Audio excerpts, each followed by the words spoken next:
அடுத்ததாக பத்திரிகையாளர் திரு சுவாமிநாதன் இணைகிறார். சார் வணக்கம். அதிமுகவோட 2ஆம் கட்ட வேட்பாளர் பட்டியலில் உங்கள் பார்வை என்ன? அதில் இருக்கக்கூடிய கீ டேக்அவேஸ் என்ன? நிச்சயமாக சார், நிறைய பிரபலத்தன்மை கொண்ட வேட்பாளர்கள் களமிறக்கப்பட்டிருக்காங்க.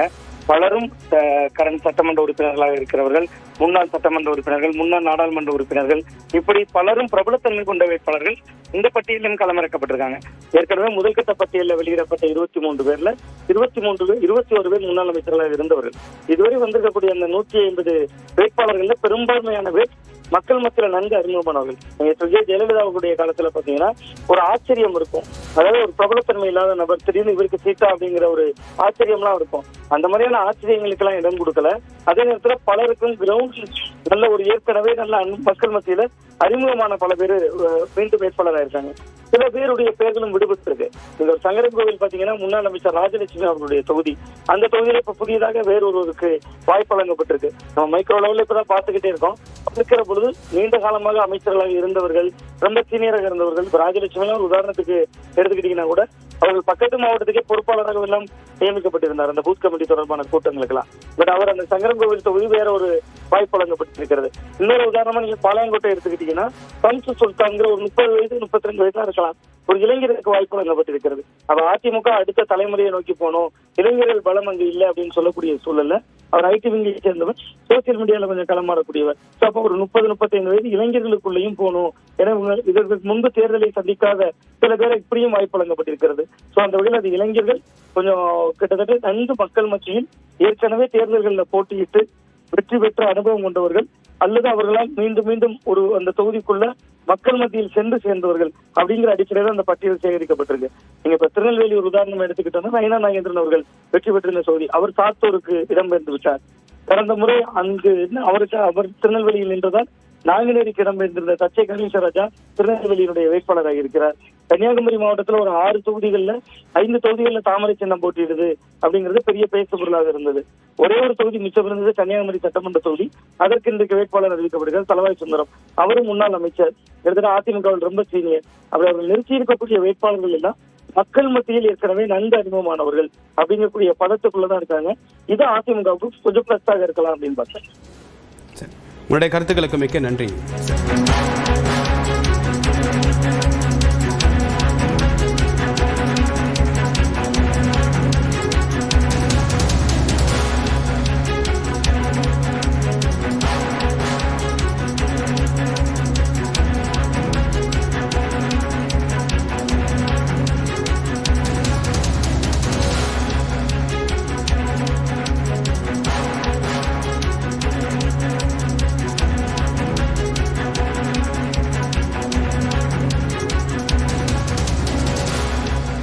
அதிமுகவுடைய 2ஆம் கட்ட வேட்பாளர் பட்டியல் என்பது வெளியாகிருக்கிறது.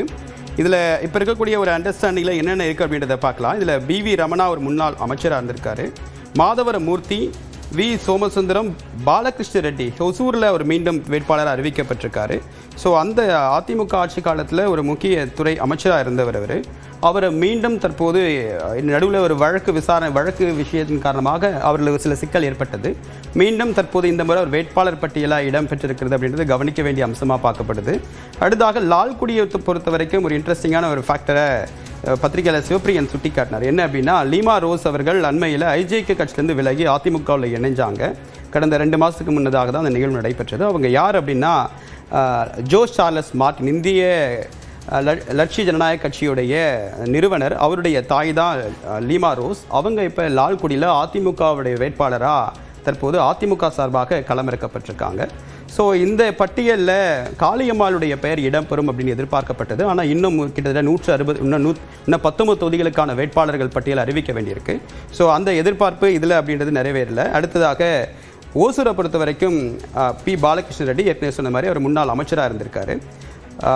மரகதம் வெற்றிவேல் பாப்பிரெட்டிப்பட்டி தொகுதியில் அவங்க வேட்பாளராக அறிவிக்கப்பட்டிருக்காங்க. அரூர் தொகுதியை பொறுத்த வரைக்கும் V சம்பத்குமார் அரூர் வடக்கு ஒன்றிய கழக செயலாளராக இருக்கார். அரூரில் கடந்த முறை நடைபெற்ற தேர்தலில், சட்டமன்ற தேர்தலில் மிக ஒரு கடுமையான போட்டி இருந்துச்சு. அங்கே அரூரில் இருக்கக்கூடிய 3-4 தாலுக்காவில் இருக்குது அப்படின்னா அதில் கடைசி வரைக்கும் கடுமையான போட்டி அப்படின்றது இருந்துச்சு. அடுத்ததாக பார்க்கும்போது இப்போ செங்கோட்டையன் அவர்கள் தாவிக்காக போயிருக்கிறது மூலமாக என்ன தாக்கத்தை ஏற்படுத்தும் அப்படின்றதுல ஒரு இன்ட்ரெஸ்டிங் ஃபேக்டர் இருக்குது. அவங்க இப்போ அந்த இடத்துல அதிமுக நேரடியாக போட்டியிடுது. ஸோ அவருடைய செல்வாக்கு என்ன அப்படின்றது இந்த தேர்தலில் ஓரளவுக்கு தெரியும் அப்படின்றது தான் பத்திரிகையாளருடைய கணிப்பாக இருக்குது. இப்போ பாப்பிரெட்டிப்பட்டியை பொறுத்த வரைக்கும் மரகதம் வெற்றிவேல், செங்கமை பொறுத்த வரைக்கும் TS வேலு, அவர் செங்கம் பேரூராட்சியுடைய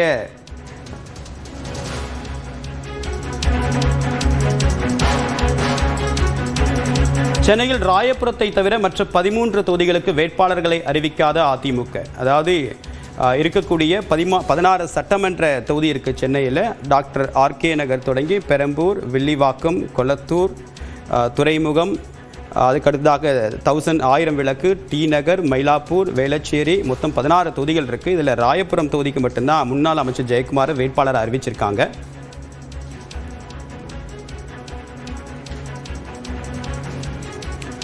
சார், அடுத்ததாக முன்னாள் அமைச்சர் திரு உடுமலை ராதாகிருஷ்ணன் இணைகிறார். சார் வணக்கம்.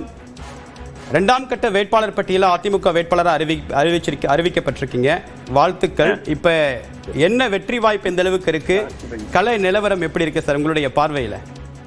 எங்களுடைய கழகத்தின் பொதுச் செயலாளர், வருங்கால தமிழகத்தின் முதலமைச்சர் அண்ணன் எடப்பாடியார் அவர்களுக்கு முதல்ல என்னுடைய நெஞ்சார்ந்த நன்றிகளை உரித்தாக்குகிறேன். எங்களுடைய ஆட்சி காலத்தில் 5 வருட காலத்தில் நாங்கள் உடுமலைப்பேட்டை சட்டமன்ற தொகுதிக்கு மட்டும் 1300 கோடி ரூபாய்க்கான திட்டங்களை கொடுத்திருக்கின்றோம். ஆனால் திராவிட முன்னேற்ற கழகம் ஆட்சிக்கு வந்து 5 ஆண்டுகளிலே இந்த உடுமலைப்பேட்டை சட்டமன்ற தொகுதிக்கு எந்த விதமான திட்டங்களையும் செயல்படுத்தவில்லை. குறிப்பாக சொல்ல வேண்டுமென்றால் உடுமலைப்பேட்டையிலே தமிழகத்தில் உருவாக்கப்பட்ட கால்நடை மருத்துவக் கல்லூரி ஆராய்ச்சி மையம் 350 கோடியிலே நாங்கள் உருவாக்கினோம்.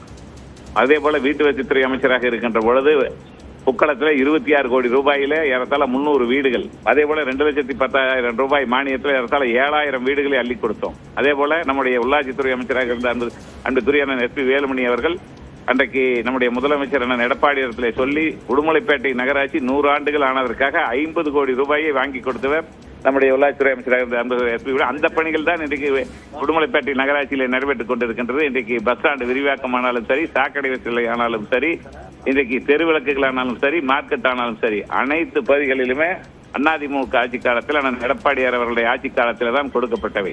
ஆகவே மக்களுக்கு ஏறத்தாழ 50,000 மக்களுக்கு நேரடியாக நான் நலத்திட்டங்களை கொடுத்திருக்கின்றேன். கால்நடைத்துறை அமைச்சராக இருக்கின்ற பொழுது கிராம பகுதியில் இருக்கின்ற மக்களுக்கு விலையில்லாத ஆடு மாடு கோழி கொடுத்திருக்கின்றோம், தாலிக்கு தங்கம் கொடுத்திருக்கின்றோம், விலையில்லாத வீடுகளை கொடுத்திருக்கின்றோம், இருசக்கர வாகனம் கொடுத்திருக்கின்றோம். இப்படி எங்களுடைய உடுமலைப்பேட்டை சட்டமன்ற தொகுதியிலே நேருக்கு நேராக 50,000 குடும்பங்களுக்கு நாங்கள் பயன்களை கொடுத்திருக்கின்றோம். ஆகவே எங்களுடைய வெற்றியை பொறுத்தவரை அண்ணன் எடப்பாடியார் அவர்கள் மீண்டும் முதலமைச்சராக வேண்டும் என்பதில் எங்களுடைய உடுமலைப்பேட்டை சட்டமன்ற தொகுதிகள் ஏகோபித்த ஆதரவை தர இருக்கின்றார்கள். அமோகமாக வெற்றியை பெறுவோம்.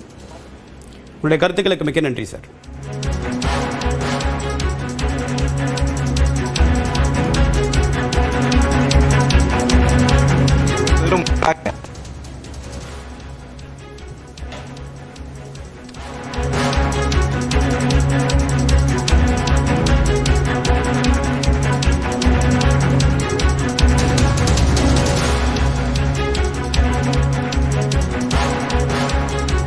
மற்றும் தமிழ்நாட்டினுடைய தற்போதைய நிலவரத்தினுடைய அடிப்படையில் சொல்கிறேன், அதிமுகவுடைய வேட்பாளர் அத்தனை பேரும் வெற்றி வருவார்கள். அதிமுக கூட்டணி வேட்பாளர் அத்தனை பேரும் வெற்றி வருவார்கள்.